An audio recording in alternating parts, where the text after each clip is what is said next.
Hello everyone, তোমরা সবাই কেমন আছো? আশা করি সবাই খুব ভালো আছো। তো নতুন একটা ব্লগ ভিডিও নিয়ে চলে এসেছি, নতুন একটা রেসিপি নিয়ে চলে এসেছি। তোমরা কেউ স্কিপ করবে না, পুরো ভিডিওটা দেখতে থাকো। তো চলো শুরু করা যাক।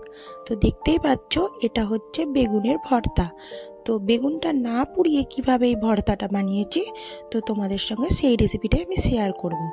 তো চলো তাহলে দেখতে থাকো। তো প্রথমে আমি এরকম করে গোল গোল করে বেগুনগুলোকে কেটে নিয়েছি। একটা বড় বেগুন ছিল। তো এখানে কিছু পেঁয়াজ, কিছু রসুন আর একটা আধ ফালি টমেটো নিয়ে নিয়েছি। তো সামান্য কড়াতে একটু তেল নিয়ে এই বেগুনগুলো আমি দিয়ে দিলাম। যাদের ফ্রাই প্যান আছে তারা ফ্রাই প্যানে করলে আরও ভালো হবে জিনিসটা।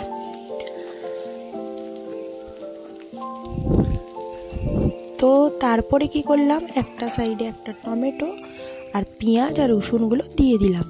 তো তোমরা এর সঙ্গে কাঁচা লঙ্কা অ্যাড করতে পারো। আমি উপর থেকে একটু নুন দিয়ে দিলাম। আমি কাঁচা লঙ্কাটা অ্যাড করেছিলাম পরে। তো তোমরা যখন এখানে সেদ্ধটা বসাবে তখনও অ্যাড করলে ভালো হয়।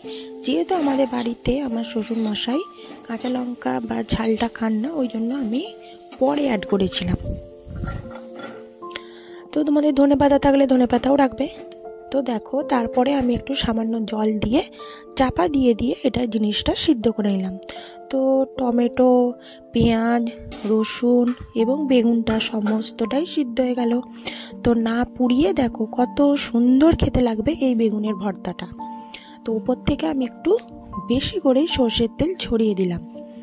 তো দেখতেই পাচ্ছ, বেগুনগুলো একটু একটু শক্ত ছিল বলে আমি আবার একবার চাপা দিয়ে দিলাম। তো এরপরে আমি একটা কাঁটা চামচ দিয়ে ভালো করে বেগুনগুলো, টমেটো এবং রসুনটাকে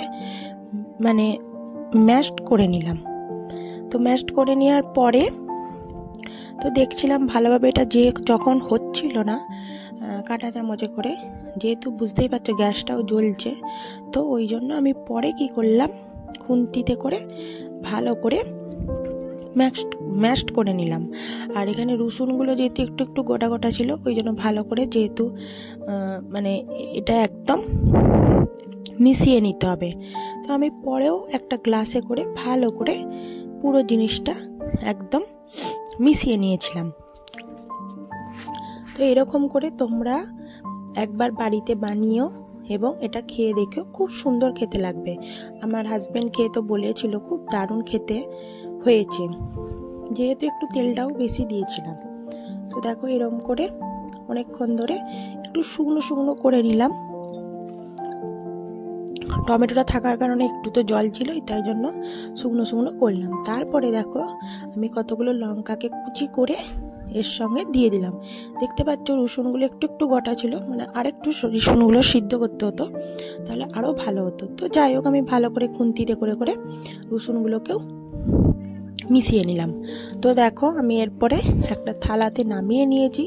তো যেহেতু তখন আমি একটু পেঁয়াজ কুচি দিয়েছিলাম, তারপরেও আমি আবার কিছুটা পেঁয়াজ কুচি দিয়ে ভালো করে বেগুনের ভর্তাটা মাখিয়ে নিলাম।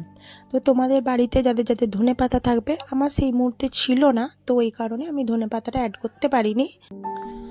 অবশ্যই তোমরা সেই ধনেপাতাটা অ্যাড করে নেবে।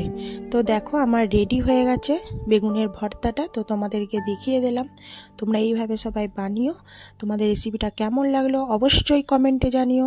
আর একটা লাইক করো, একটা শেয়ার করতে অবশ্যই ভুলো না। আর সাবস্ক্রাইব অবশ্যই করে দিও। টাটা, আজকের মতো আসি। ভালো থেকো এবং সুস্থ থেকো।